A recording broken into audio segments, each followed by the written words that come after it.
Hola amigos de Bravo por la Red, ¿cómo están? Lo que hoy les vamos a mostrar es verdaderamente increíble y está corriendo como pólvora, aunque todavía hace falta que muchos le presten atención y dependerá de nosotros quienes estamos a cargo de comunicarle lo interesante del siguiente simulacro que presentó la Fundación Gates hace exactamente ya 8 meses, estamos hablando octubre del 2019. Presentan un escenario de simulación donde especialistas, y ahí se ve, esto es impresionante, donde especialistas jugando el papel de diferentes actores de lo que hoy actualmente estamos viendo, se ponen a discutir sobre una pandemia llamada COVID. No es que no haya existido, es que ya tenían idea de algo que podía suceder. Miren lo interesante que hasta hoy la CIA, el gobierno de Donald Trump de plano está peleado con la Fundación Gates, con Bill Gates. No sé hasta dónde va a llegar esto, no sé qué alcances tenga esta guerra entre el poder económico y el poder político. Esperemos que triunfe Bill Gates, porque lamentablemente la derecha del KKK que representa Donald Trump y todo su séquito de Ku Klux Klan es verdaderamente terrible. Por eso los invito a que revisen con cuidado. Todo empieza con un cerdo. Aparentemente, el estudio de los que ahí va usted a escuchar voz por voz, punto por punto, es derivado de lo que hoy prácticamente es increíble, de veras es impresionante, está pasando. Se tuvo oportunidad, no se escuchó, así como hoy vemos a países de la Comunidad Económica Europea, de la Unión Europea, de esa maldicha Unión Europea, como dice Noam Chomsky, que están en franco desquebrajamiento, en crisis, pues tratando de que les explique China por qué hubo tanto silencio de algo que se supone ya se sabía. Los invito a que lo vean, lo sigan, porque yo le estoy prestando mucha atención aquí con ustedes en este mismo momento, y aquí me quedaré viéndolo y sorprendiéndome de cada cosa que presenta este simulacro.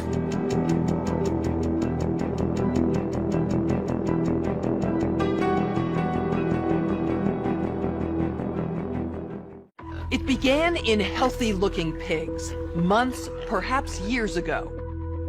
A new coronavirus spread silently within herds. Gradually, farmers started getting sick. Infected people got a respiratory illness with symptoms ranging from mild flu-like signs to severe pneumonia. The sickest required intensive care. Many died. Experts agree, unless it is quickly controlled, it could lead to a severe pandemic, an outbreak that circles the globe and affects people everywhere. The mission of the Pandemic Emergency Board is to provide recommendations to deal with the major global challenges arising in response to an unfolding pandemic. The board is comprised of highly experienced leaders from business, public health, and civil society.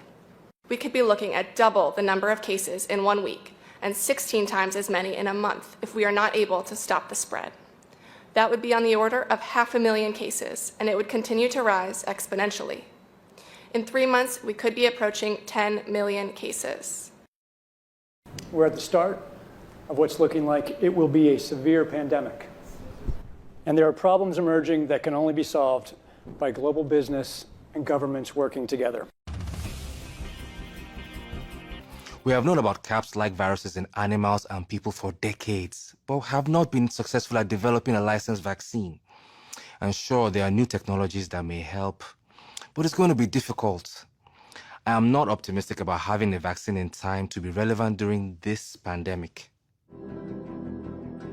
So the policy crisis in question for this board in this meeting is this: how should governments, business, and international organizations allocate and distribute pandemic antivirals and medical supplies to the people who need them most?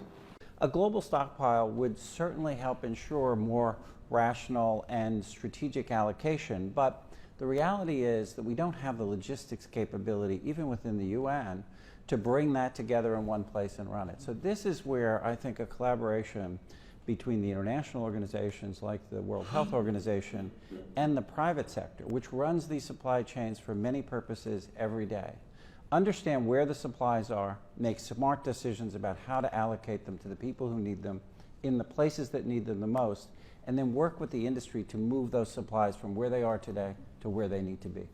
Just to underscore the point that cooperation among supply chain providers or businesses that have huge supply chains can add a lot of efficiency to the whole process. Public health agencies have issued travel advisories, while some countries have banned travel from the worst affected areas. As a result, the travel sector is taking a huge hit. Travel bookings are down 45%, and many flights have been canceled. A ripple effect is racing through the service sector. Governments that rely on travel and tourism as a large part of their economies are being hit particularly hard. How should national leaders, businesses, and international organizations balance the risk of worsening disease that would be caused by the continued movement of people around the world against the risks of profound economic consequence of travel and trade bans? What is essential, what is non-essential travel, we have to clarify this. Otherwise, if we go down to 20% bookings over a long period, the company will run down. That's a fact. You know, there's a whole complex set of issues in a highly interdependent world on supply chains that are just in time. We need to think about how much flex there is in that just-in-time supply chain system and make sure it keeps running. I think it's going to take specificity, and it's going to take knowledge that only the private sector has.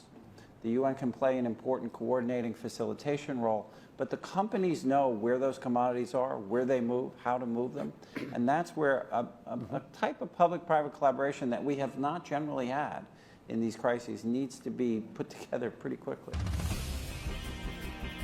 We are not out of money yet, but the fact is we are trending in a dangerous direction and something needs to change. So the policy question for this board now is, how should financial resources be prioritized? Are there nodes that we cannot allow to fail? What is your sense of priorities? We don't have money to pay for all of these urgent problems. So at the moment, we want the fund, right? You need the money. So where's the money? So government kind of supplies some money. A lot of, private sectors, some are sitting here, you have some money. But now you need a really coordinated, centralized efforts. Countries are reacting in different ways as to how best to manage the overwhelming amounts of dis and misinformation circulating over the internet. In some cases, limited internet shutdowns are being implemented to quell panic. How much control of information should there be, and by whom? And how can false information be effectively challenged? And what if that false information is coming from companies or from governments?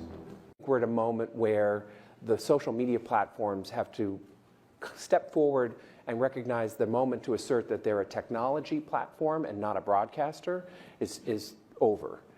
They, in fact, have to be a participant in broadcasting accurate information and partnering with the scientific and health communities to counterweight, if not flood the zone of accurate information, because to put the genie back in the bottle of the misinformation and disinformation is nigh impossible. One thing we haven't spoken about, and I'm wondering whether it's time to talk about this, is a step up from the part of the governments on enforcement actions against fake news. The outcome of the CAPS pandemic in Event 201 was catastrophic. 65 million people died in the first 18 months. The outbreak was small at first and initially seemed controllable, but then it started spreading in densely crowded and impoverished neighborhoods of megacities. From that point on, the spread of the disease was explosive. Within 6 months, cases were occurring in nearly every country. The global economy was in a free fall. The GDP down 11%. Stock markets around the world plummeted between 20 and 40% and headed into a downward cycle of fear and low expectation. Businesses were not borrowing, banks were not lending. Everyone was just hoping to hunker down and weather the storm. Economists say the economic turmoil caused by such a pandemic will last for years, perhaps a decade. The societal impacts, the loss of faith in government, the distrust of news, and the breakdown of social cohesion could last even longer. We have to ask, did this need to be so bad? Are there things we could have done in the 5 to 10 years leading up to the pandemic that would have lessened the catastrophic consequences? We believe the answer is yes. So, are we as a global community now finally ready to do the hard work needed to prepare for the next pandemic.